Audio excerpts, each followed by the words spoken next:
Hello, everybody. And again, welcome back to Radio Entrepreneurs. This is JDavis, host of Radio Entrepreneurs and chairman and CEO of Mage LLC, a management consulting firm since 1985 in the Boston area of Massachusetts.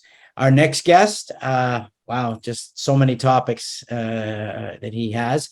TJ Winick, Senior Vice President, Issues Management, the Issues Management Group, and also author. I'll let him tell you about our book later on, but he's going to talk about crisis practices. Welcome, TJ. Thanks, Jeffrey. Thanks for having me. Thank you very much. Why don't you first tell us about your background and the practice that you work with? Absolutely. So I work for a firm called Issues Management Group. We are a strategic communications, public affairs, and digital firm based in Boston. We do have an office in New York. Our teams work across sectors, but really specialize in raising the profiles and managing the reputations of clients in healthcare, real estate, corporate, mission-focused, professional services, education, and cannabis. We have a robust lobbying practice as well. A lot of our work is guiding clients through complex, highly leveraged situations. We like to say that we operate at the intersection of business and public policy. And then crisis communications and issues management, which is the practice that I lead, is really a core competency for our firm, which we've been doing for at least a couple of decades now. And we work with clients everywhere along the crisis spectrum. We work with forward-thinking companies that want to build a written crisis communications plan. They want to train for the inevitable. And then on the opposite side, we have calls from companies who say, there's a reporter on my front step, what do we do? So we can handle it all. And we understand that this crisis and issues management work really demands senior level attention. And so we have a team that is cross-trained in this work so that we can provide 24/7 coverage. As my head is spinning as you're talking, and I think about the crisis communication plans, food industry, anything consumable, pharmaceutical, environmental, hard to believe for me that any company that is not susceptible to issues with OSHA in any way or anyone would not have a crisis communication plan in place in the event that something would happen that they wouldn't know exactly what to do. Would you agree with that? Yeah, in fact, there was a study, Jeffrey, by a prominent PR industry trade not too long ago, and it found out that only 63% of the organizations which they polled knew that they had a crisis plan and that they had trained properly for the inevitable crisis that they may confront. The other percentages were a breakdown of people who thought they had a crisis plan, knew there was one, but had never done any training or hadn't read it. And it's really in this day and age of a 24/7, media landscape, it's practically a dereliction of duty to not have a written crisis communications plan, to train at least twice a year with the crisis response team, those responsible for, managing the operational response or the communications response, so that everybody knows what their responsibilities are and everybody has a defined role. I mean, I would say that of all of the brands that I've studied in crisis or worked with, there's a small percentage that have a negative outcome because of the ego of the leader or the CEO. And really the rest of the 75% is just a lack of preparation.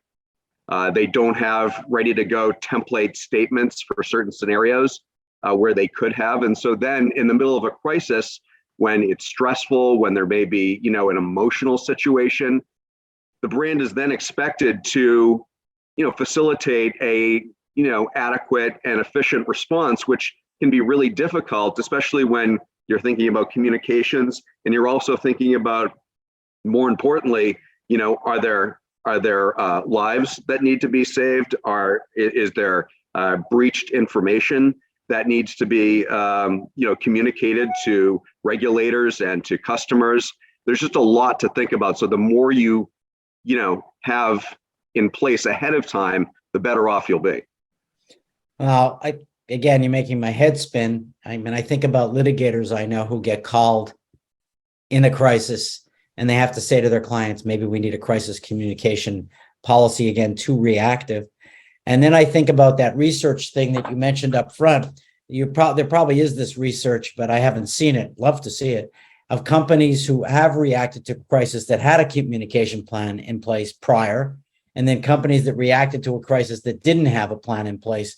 And I bet you there's a big difference in terms of how they navigated themselves through that crisis. Well, right. And the excuses for not having a plan vary, right? We all know that. It's that they don't have time. They don't have the money. The resources at the time. But, we have an expression in the crisis and issues management space, which is you either pay up front or you pay later. And in fact, there are many insurance companies that will help either pay for crisis communications plans to be built, or they will pay for consultants like myself, like attorneys, like forensic accountants, to come in after the fact and help with a crisis response if need be. But it's something that, you can get reduced rates in certain industries, again, in certain sectors and fields, if you have a written crisis communications plan, because the insurance companies understand you're going to be that much more prepared, and the fallout could be, significantly less if you know what you're doing, if you're training regularly, and if you can, articulate your vision, your mission, and a response to the particular situation in language that's been vetted by an attorney, that's been approved by a communications professional, and that everyone in the organization feels good about. So I don't want to waste all our time on a crisis that hasn't happened yet, but you wrote a book, Reputation Capital. You can hold it up and maybe you can tell us a little bit about your book. Yeah, thank you for that. Thank you. So yeah, Reputation Capital is from Barrett Kohler Publishers. It comes out on September 20th, 2022. It's available for pre-order right now. And, Jeffrey, I describe it as really a collection of stories, best practices, and case studies. It's about businesses and other organizations, how they should cultivate their reputation and then prepare and protect against a reputational crisis. And this is lessons learned, I would say, over my 30 years in communications. I was a broadcast news reporter, you know this, for over 2 decades in local markets like Pittsburgh and Boston, and then nationally for ABC News. And while I covered a wide variety of stories because I was a general assignment reporter, the one thread that ran through my career in journalism was covering brands in crisis. So companies, nonprofits, colleges and universities. And I would study, while I was reporting on them, how the brands which successfully navigated a crisis handled themselves, and vice versa, how those that didn't handle the response so well, why that led to a negative outcome. And now as a counselor of crisis communications and issues management, I apply those lessons learned and best practices to our clients' scenarios so that they can better, more successfully navigate their reputational crisis or issue. Because there are some hard and fast rules. In fact, one of the chapters in my book is called The 10 Crisis Commandments, because the elements and the nature of every crisis is going to be different than another. There might be 2 crises that seem very similar, but the individuals, the personnel at the center, some of the context, some of the key stakeholders, they will vary. And so no one crisis response is the same, but I believe that there are some best practices that can be leveraged in each response.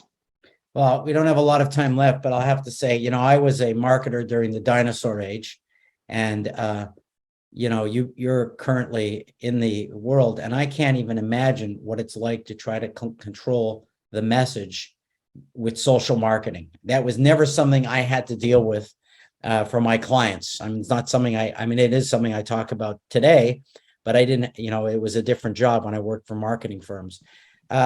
Is there, just watching stuff that happened yesterday, bills passing, FBI at the president's house. It's unbelievable. As I opened up my browser today, all the different social, messaging going on from people who are not experts How do you weed through some of that stuff? Well, I think you're touching on a couple of different elements, which I do address in the book. And one is, should a private company feel like they need to comment on social or political issues? And I think that the answer is no, they don't have to. Correct. But there are some issues. I'm thinking about George Floyd's murder. I'm thinking certainly about COVID and the restrictions that CEOs will have to speak up in some way about what it is their organization stands for vis-a-vis those topics, and it's because their key stakeholders demand it of them. And so I wouldn't expect any CEO to be talking about the warrant served at Mar-a-Lago, but I do think it gets to a point which is, what is the threshold for when private companies need to comment about social issues? And I think that all comes down to, listening to your employees, listening to your customers, your suppliers, your entire ecosystem, and then trying to surmise what it is they need to hear from you. The voices on social media tend to be the most extreme. And there are ways to measure sentiment on social media so that you can determine if your brand is called out, that you can then determine, are we in a brewing crisis? Is this something that's going to blow over, right, in 48 hours? Or is this something that's going to stick with us until either there's an explanation, an apology is issued if warranted? And so is the conversation on social media trending? Is it, heading up? Is it heading down? Is it plateaued? All of those things can help you decide whether or not you should be talking about, these issues or not. I think that's a tough one. As a management consultant working with leadership inside the organization on a continuous basis, that intersection of business and public value systems, I think, is tough. I think the best example would be Disney over the last year with DeSantis in Florida, how I think they were very calculated at what they did. And in hindsight, I don't know if I think they probably sit around in their offices saying, why did we get involved with DeSantis and all this stuff? And I'm not taking sides, but it was a mess. But I think you should come back and we can talk about that some more, because that is a dilemma for a lot of people talking about the environment. I know a lot of food companies that are concerned with the environment and deal with water issues. So, but before then, because we've run out of time, TJ, just means we have to talk to you some more, and we'll just have to continue this. If someone's looking for you, your expertise, or your book, how will they find you? They can find us at issuesgroup.com. That's issuesgroup.com. That's the firm's website. They can find me, or they can leave a message for us to get back to them, which we will do post haste. Great. Remind everybody, this is Radio Entrepreneurs, always bringing up the tough subjects. Well, tough for me, maybe. And we will be right back after this break.